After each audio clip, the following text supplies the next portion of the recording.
Concernant le changement en France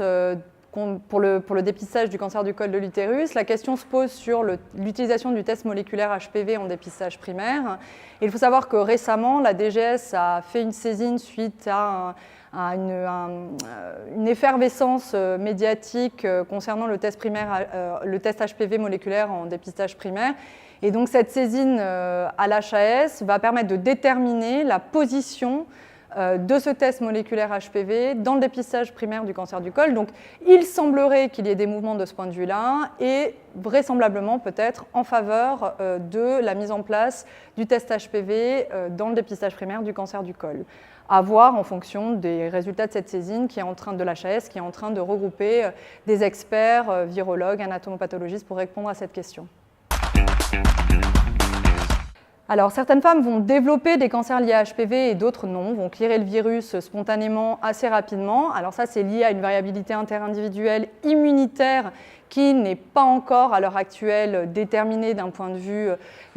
génétique et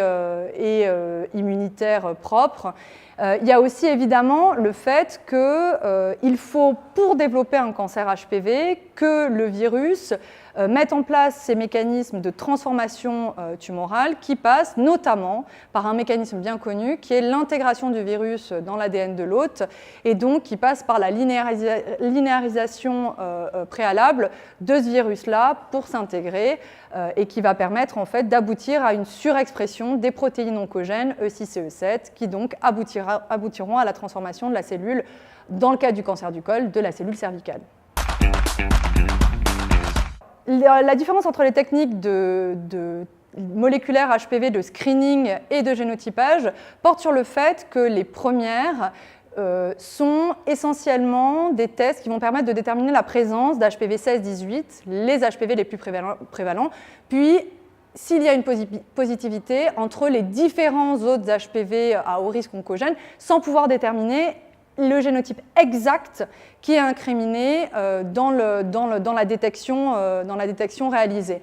Les techniques de génotypage en parallèle permettent de génotyper chacun des HPV à haut risque ou bas risque oncogène qu'on va retrouver dans le frottis cervico-utérin. Donc la grosse différence, c'est qu'on va pouvoir avoir le génotypage clair avec les techniques de génotypage et dans le cadre notamment du suivi post-thérapeutique de lésions cervicales de bas grade et de haut grade,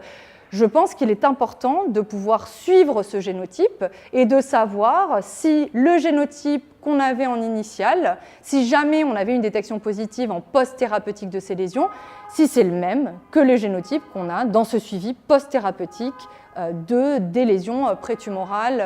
HPV cervicales.